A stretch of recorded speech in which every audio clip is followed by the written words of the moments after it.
Selamat malam, permisa. Selamat datang di Mitra Sehat. Bersama saya, Felicia Devarina, akan menemani Anda selama 15 menit ke depan. Tema hari ini adalah kita akan membahas virus corona memiliki varian baru yang masuk ke Indonesia, yaitu virus B1617, yang memiliki tingkat bahaya dengan COVID yang beredar sekarang.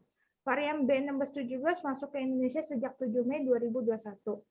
Yang dikatakan B1617 terjadi karena mutasi ganda dari Afrika. Oleh sebab itu, mari kita bahas virus B1617 bersama narasumber kita, Dr. Andreas.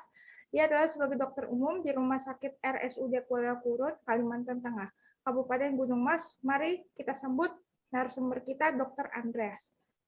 Selamat malam, Bapak Andreas. Ya, selamat malam, Felis. Oke, kita akan membahas tentang varian COVID B1617.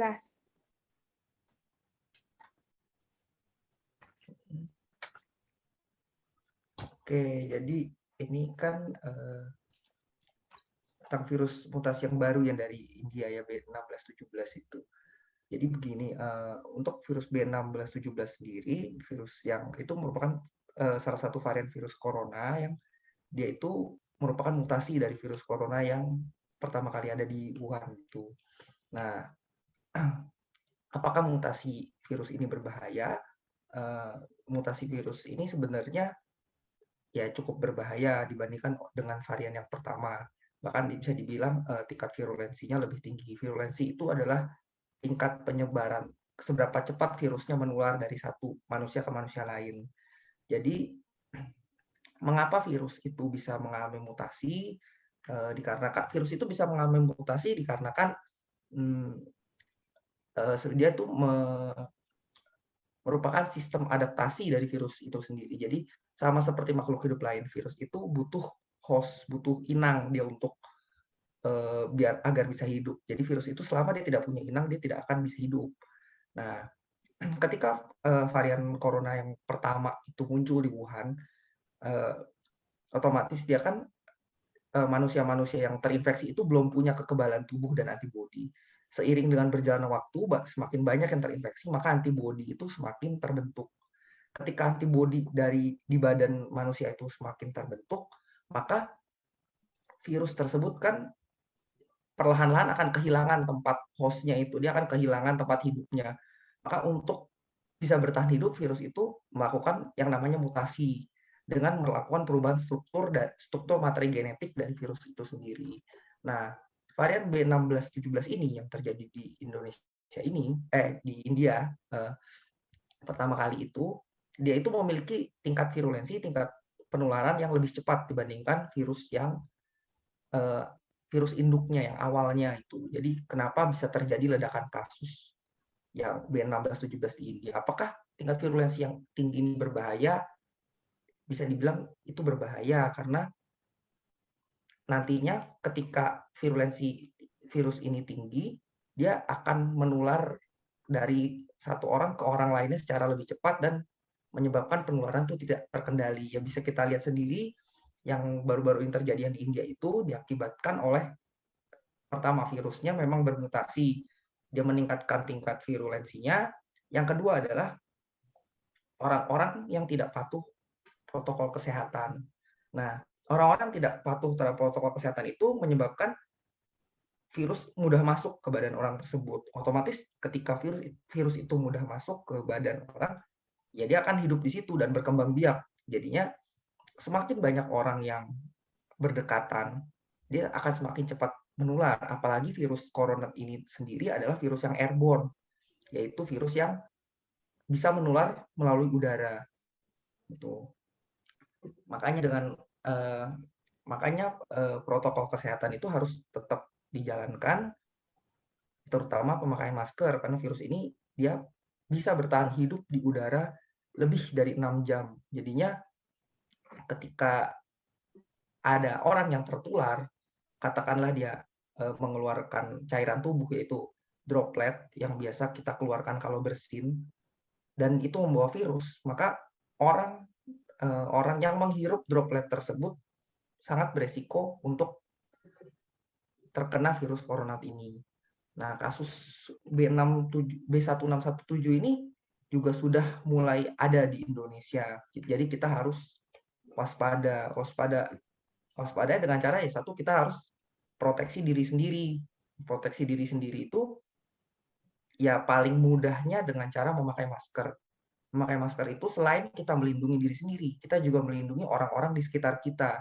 Jadi nggak cuman diri sendiri aja terlindungi dengan memakai masker. Yang kedua, ya kita harus menjaga jarak. Menjaga jarak itu dikarenakan itu untuk mencegah kita terpapar dari droplet. Katakanlah ada orang yang bersin atau orang yang meludah di sembarangan. Nah, dengan kita menjaga jarak yang nggak jauh, virus itu tidak bisa terbang begitu jauh sampai ke badan gitu.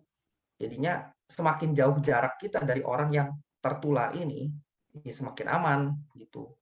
Nah, yang ketiga, selain dua tadi itu ya kita harus rajin-rajin mencuci tangan dan membersihkan diri. Karena virus itu bisa menempel di mana saja dan kita tidak tahu apa yang kita misalkan kita pegang atau yang kita sentuh, kita terkena dari tangan begitu. Nah, itu apalagi kalau nanti kita habis memegang sesuatu yang kita tidak tahu kebersihannya, terus kita lanjut makan atau lanjut berjabat tangan, kita akan mempermudah penularan virus itu ke orang lain. Nah, selain dari cara-cara tersebut, salah satu cara yang bisa dilakukan adalah dengan memakai vaksin. Vaksin itu sendiri adalah suatu metode di mana sel virus, baik itu virus yang sudah dilemahkan ataupun materi genetik dari virus yang dalam artiannya virus mati, itu disuntikkan ke dalam tubuh. Tujuannya untuk apa? Tujuannya agar tubuh ini membentuk antibodi terhadap virus itu. Jadi untuk vaksin sendiri kan kita sudah dijalankan oleh pemerintah, namun memang belum tercover semuanya. Nah, tujuan dari vaksin ini apa? Tujuan dari vaksin ini adalah satu, mempersulit virus tersebut masuk ke dalam tubuh kita. Ketika virus tersebut masuk dan kita sudah mempunyai antibodi, maka virus tersebut akan lebih susah menimbulkan gejala dan akan lebih susah berkembang biak di dalam tubuh, dikarenakan tubuh kita melawan dengan antibodi. Yang kedua, tujuan dari vaksin itu adalah memperoleh yang namanya kekebalan kelompok atau herd immunity. Herd immunity itu sendiri adalah suatu kekebalan yang diperoleh ketika sebagian besar kelompok masyarakat itu sudah mendapat kekebalan. Jadi semakin banyak orang yang divaksin itu, maka semakin kecil kemungkinan virus itu bisa menular ke orang lain gitu. Jadi mengapa di sini vaksin itu sangat penting gitu. Dan nah sampai saat ini penyakit yang disebabkan oleh virus itu biasanya tidak untuk pengobatannya sendiri kita tidak mengobati, hanya sebagian besar hanya gejalanya saja, karena memang untuk pengobatan yang menyeluruh untuk antivirusnya itu sendiri belum ada antivirus yang spesifik untuk varian yang B1617 ini. Biasanya kita gunakan antivirus yang umum saja gitu. Menurut Bapak, Itu bagaimana sih tindakannya pemerintah untuk menanggulangi lonjakan virus B1617? Kalau menurut saya sih sejauh ini pemerintah sudah melakukan cukup baik ya dengan melakukan pembatasan sosial atau melakukan penerapan protokol kesehatan dan melakukan vaksinasi. Namun di sini adalah masalah terbesar dari pencegahan ini adalah yang menurut saya kurang secara pengalaman pribadi ini adalah edukasi kepada masyarakat.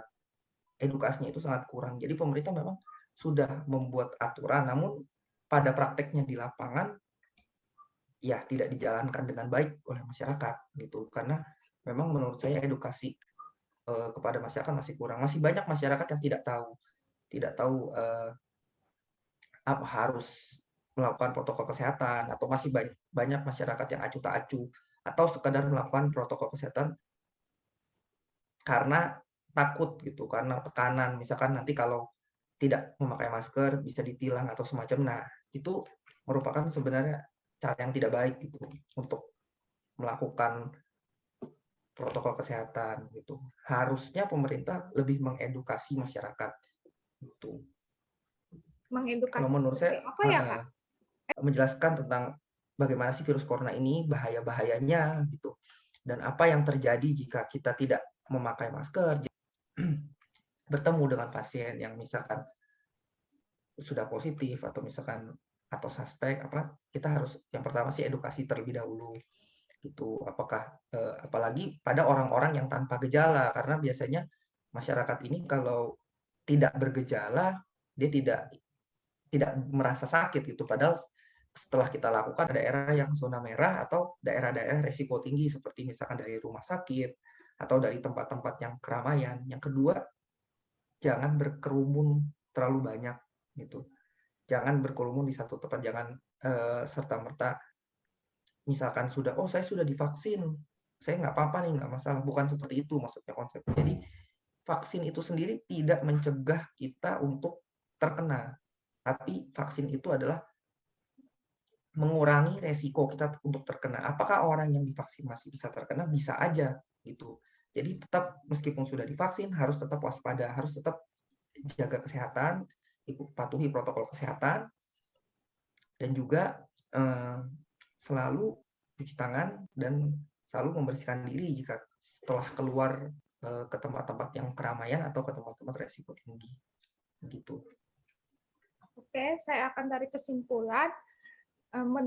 Menurut dokter, berarti harus patuhi protokol kesehatan, cuci tangan yang baik. Virus ini yang India sangat berbahaya, tapi bisa.